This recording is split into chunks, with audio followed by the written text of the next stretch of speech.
Olá pessoal, seja bem-vindo a mais um vídeo aqui no canal Garotas na Política. Hoje estamos aqui, nada mais nada menos, que a Janaína Conceição Pascoal, jurista e política, professora da Universidade de São Paulo, a USP, e advogada, não está exercendo devido ao cargo. Ela foi eleita com mais de 2 milhões de votos válidos, sendo a deputada estadual mais votada em São Paulo e no Brasil também. Foi uma das autoras do pedido de impeachment da ex-presidente Dilma Rousseff. Janaína, obrigado, não tem como agradecer. A honra é minha, a honra é minha. Aliás, é bom com 45 anos participar de um programa que é Garotas na Política. Muito obrigada. Todos nós somos garotas. Então, sobre as mulheres na política, a senhora sendo uma representante muito forte dentro da política, a senhora estamos mais interessadas do que antigamente ou está no mesmo? Eu acho que há um pouco mais de interesse, mas ainda não existe tanta disposição para enfrentar os obstáculos, que são muitos. Então, muito embora as mulheres sejam atentas à vida política, por exemplo, é muito comum líderes de movimentos sociais, né, muitas mulheres acompanham, me escrevem, mas não é tão comum que elas se aventurem, vamos dizer assim, na vida política, entendeu? Então acho que ainda tem muito a conquistar. E como foi a sua atuação como professora universitária em relação dos alunos, né? Muitos esquerdistas, né, devem ter sido contra, em relação à posição sobre o impeachment da ex-presidente? Então, eu dei aula, eu comecei a dar aula em universidade com 23 anos, né? Eu me formei com acho que 22, aí já entrei no mestrado, logo comecei a dar aula, dei aula em várias particulares. Em 2003 fiz o concurso, comecei a dar aula na USP, antes eu já era assessora de vários professores. Mas como é que é e sempre foi meu comportamento em sala de aula? Eu sempre dei a disciplina e apresentei para os meus alunos os vários ângulos pelos quais um determinado tema poderia ser analisado. E eu nunca misturei o papel de professora com posicionamentos políticos. Sim. Quando eu fiz o pedido de impeachment, eu dizia nas entrevistas e insisto que o meu pedido foi eminentemente jurídico. Então, até teria espaço numa faculdade de Direito para eu debater o pedido em sala de aula, porque era um pedido com fundamentação jurídica. Mas, para evitar situações, eu não tratava do tema em sala de aula. Entendeu? Então, eu entrava, dava minha matéria. Poucos foram os alunos que também, durante a aula, fizeram questionamentos. Houve ali 2 ou 3 situações de protestos, né? Alunos fizeram protestos. Eu me mantive tranquila, né? Permiti lá que eles protestassem, porque também não houve nenhum tipo de violência nesses protestos. Houve ali uma agressividade, mas não houve uma violência. Então, me mantive tranquila.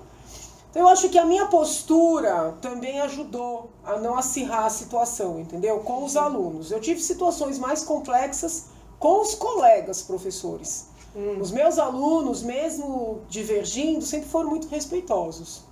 Por falar em impeachment, e sobre o pedido do impeachment do ministro Dias Toffoli? Então, hoje cedo eu li, né, que o presidente do Senado declarou, até achei muito, com todo respeito, muito estranha a declaração, que ele ficaria até envergonhado de receber um pedido de impeachment com tantas pessoas procurando emprego e passando fome.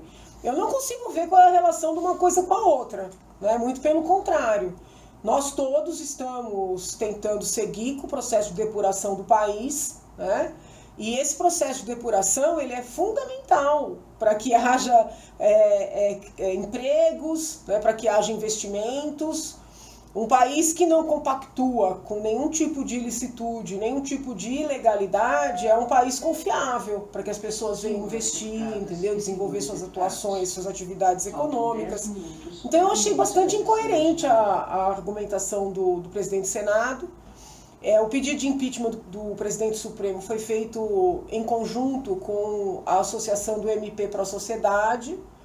Nós estamos preparando uma petição para anexar novos documentos ao nosso pedido e insistir com o senador Alcolumbre que ele receba o pedido para que os senadores tenham ao menos a possibilidade de se manifestarem. Eu estive recentemente em Brasília, fiz uma reunião com um recém-formado grupo de senadores, né? Esse grupo é intitulado Muda Senado, Muda Brasil. Então, esses são 19 senadores. Eu não posso antecipar que esses senadores venham a concordar com o pedido, ou seja, que eles votariam para afastar o ministro.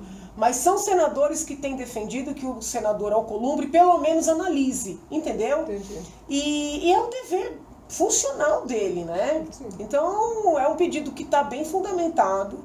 Até nessa petição que nós vamos protocolizar provavelmente semana que vem, eu já faço menção, nós fazemos menção ao livro Os 11, né, que trata do Supremo Tribunal Federal, um livro que foi lançado depois que a gente protocolizou o nosso pedido. E nesse livro, os autores, que são jornalistas, mas também são da área do direito, mencionam uma petição que ficou conhecida no Supremo como petição Toffoli, que teria sido enviada pela Lava Jato na época em que o ministro Teori estava vivo. Então, faz muito tempo que é necessário investigar, sabe, com todo respeito a ele, mas o presidente do Supremo Tribunal Federal. Então, nós não estamos dizendo que necessariamente ele tenha que ser afastado. Nós até entendemos que sim, mas o mínimo é o Senado parar para refletir sobre isso. Nesta semana agora que passou, o senador Alessandro Vieira protocolizou mais um pedido para a instalação de uma CPI, para apurar parte das denúncias que nós fazemos no nosso pedido de impeachment, entendeu? Então, assim, não adianta o senador Alcolumbre querer falar que isso aí não tem nada a ver com emprego, né? O problema do desemprego é grave? É. O problema da fome é grave? É. Mas o problema da ilegalidade também. E eles estão relacionados. E sobre o projeto da cesárea, que a senhora sem indicação, né? A gestação SUS. Então, até peço desculpas aqui, né, em público. Eu tinha marcado com você a 13h, mas eu fui convocada a ir para o Palácio. A princípio, a sanção da lei ocorreria hoje às 11 da manhã, mas acabou atrasando. Então, hoje é um dia muito feliz para mim, né? Eu entendo que é um dia muito feliz para a Assembleia também, um dia muito feliz para as famílias paulistas. Por quê? Porque agora um direito que já era conferido às famílias mais abastadas, ou seja, com um pouquinho mais de condição, não dá nem para dizer famílias ricas, porque são famílias com um pouquinho mais de condição, que tem um convênio. Este direito hoje passa a ser conferido também às famílias mais carentes, né? A mulher que depende do SUS, que depende da rede pública, terá o direito de, estando com 39 semanas de gestação, dizer para o médico que prefere fazer uma cesariana. Veja, até foi interessante que na saída do Palácio algumas jornalistas falaram assim, mas ela não pode dizer antes para o médico? Eu falei, claro que ela pode dizer antes, né? Aliás, o ideal é que essa mulher, já que é um canal de meninas, o ideal, meninas, é que vocês façam o pré-natal, né? Que vocês... o ideal do pré-natal, eles falam em 6 consultas, né? Que façam essas 6 consultas, que façam os exames. É importante fazer o exame da sífilis, né? Nós estamos aí numa quase epidemia da sífilis. Durante a gestação, um antibiótico pode prevenir o bebê, né, de sofrer as consequências de uma mãe portadora de sífilis. Então é importantíssimo fazer o pré-natal. Com relação à escolha do tipo de parto, o ideal é que seja feita durante o pré-natal também, né? A mulher vai se orientar, vai ouvir os médicos, vai conversar com as outras mulheres da família.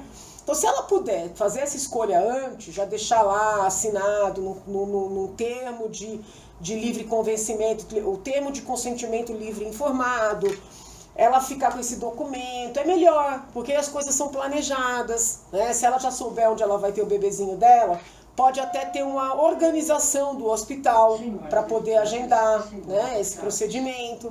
Então, assim, o melhor é que escolha, que já se manifeste antes. Porém, a nossa lei não exige que essa manifestação seja feita antes, tá? O melhor é que seja, mas a lei não exige. Vamos imaginar o seguinte, estourou a bolsa. A mulher chega na maternidade, né? E fala para médico ou para o médico, olha, eu prefiro fazer cesariana. Como uma mulher que tem dinheiro para pagar particular ou que tem um convênio poderia fazer, ela vai ser atendida. Só não será atendida se o médico chegar à conclusão de que aquela escolha é pior para ela. tá? Vamos imaginar que estourou a bolsa, o bebê tá metade para fora. Não tem sentido fazer uma cesariana com o bebê metade para fora, entendeu? Sim. O que a lei prevê? Se o médico chegar à conclusão que a escolha da mulher é pior para ela ou para o bebê, ele vai fazer o procedimento que ele entender mais adequado, mas ele vai ter que colocar no prontuário os motivos pelos quais ele não atendeu à vontade da mulher, entendeu? Então é um direito muito importante. Sim, é um projeto muito benéfico, né? Mas por que será que gera tanta polêmica em algumas mulheres, né? Porque gera polêmica, as pessoas foram contra, as mulheres... Existe hoje uma ideologia, né, muito arraigada, também muito ligada aos partidos de esquerda, de que o parto natural é mais do que o normal. Né? O parto natural é melhor em toda e qualquer circunstância. Parto natural é ótimo, parto normal é ótimo, parto cesariano é ótimo, né? Desde que a mulher e o bebê saiam vivos e saudáveis. Né? Então, assim, virou uma questão ideológica que as mulheres mais ligadas à esquerda, elas não se convencem em elas próprias poderem fazer seus partos normais. Elas querem impor para as outras que as outras também façam partos normais. Aí não é, na verdade, uma liberdade de escolha, não é... Aí é uma ditadura, entendeu? Então tem uma questão ideológica forte. Tem uma questão econômica, porque existe aí uma pressão para que se pague mais pelo parto normal, porque o médico fica mais tempo à disposição. Aliás, na rede privada já se paga mais pelo parto normal. E na rede pública existem aí algumas metas, algumas cotas, e muitas vezes para liberar o dinheiro referente a uma cesariana, exige-se que tenha um número mais elevado de parto normal. Então, mesmo na rede pública, hoje o pagamento é muito equivalente, entendeu? Tem gente que já tem empresa, né, para vender material para fazer parto normal, parto natural, aquelas bolas de pilates. Então tem uma questão econômica também, um interesse econômico, né, em dizer que o parto natural é a melhor coisa do mundo. Houve uma resistência, que eu posso dizer, não vou falar de sindical, mas de corporações, porque essa política, né, de valorização do parto normal e do parto natural, ela acabou desenvolvendo ou trazendo de volta um papel para as obstetrizes, que são aquelas enfermeiras que fazem o parto, inclusive sem médico. Então muitas viram que nesse meu projeto elas poderiam ser profissionalmente prejudicadas, mas isso não é verdade. Ninguém está tirando o papel da obstetriz, até porque ninguém está falando contra o parto normal. Nós só estamos conferindo à mulher o direito de escolher. Tem uma categoria também relativamente nova, que são as doulas. Né? Muita gente confunde as doulas com as parteiras. Na verdade, parteira seria a obstetriz. A doula é alguém que vai ficar ali do lado, fazer uma massagem, fazer um exercício, dar um apoio moral. E muita gente veio aqui no gabinete dizer que eu deveria colocar um parágrafo contemplando doulas, né? E aí eu teria apoio para o projeto. Falei só, mas se o Estado não está conseguindo contratar anestesista, como é que eu vou criar um projeto para exigir contratar doula? Né? Respeito o trabalho, não estou dizendo que não seja importante, mas não é essencial. Então, no poder público, a gente tem que lutar para ter o essencial, né? Que é isso que a gente está fazendo mediante esse projeto. Entendeu? Então, a resistência foi muito essa. Houve resistência, por incrível que pareça, por parte de alguns setores da Igreja Católica. Não a igreja como instituição, mas católicos, né, alguns grupos católicos, porque eles acreditam que este projeto pode aumentar o número de laqueadura, que como realmente não existe uma indicação para fazer 4, 5, 6 cesarianas, né, normalmente fala-se até 3, pode ser que a mulher na terceira queira fazer uma esterilização, entendeu? Mas esse não é o objetivo do projeto. O objetivo do projeto é dar o direito de escolha à mulher. Mas muitos grupos ligados à Igreja Católica acharam que poderia aumentar o número de laqueadura. E como eles equiparam, né, métodos contraceptivos com aborto, ficaram um pouco alarmados com o projeto. Né? Eu expliquei para todos eles, eu os recebi aqui, que não podemos confundir métodos contraceptivos com aborto, né? Nós temos o aborto acontece quando o bebê já está concebido. Antes da concepção, né, os métodos contraceptivos, eles são absolutamente lícitos, devem estar disponíveis, todos eles, né?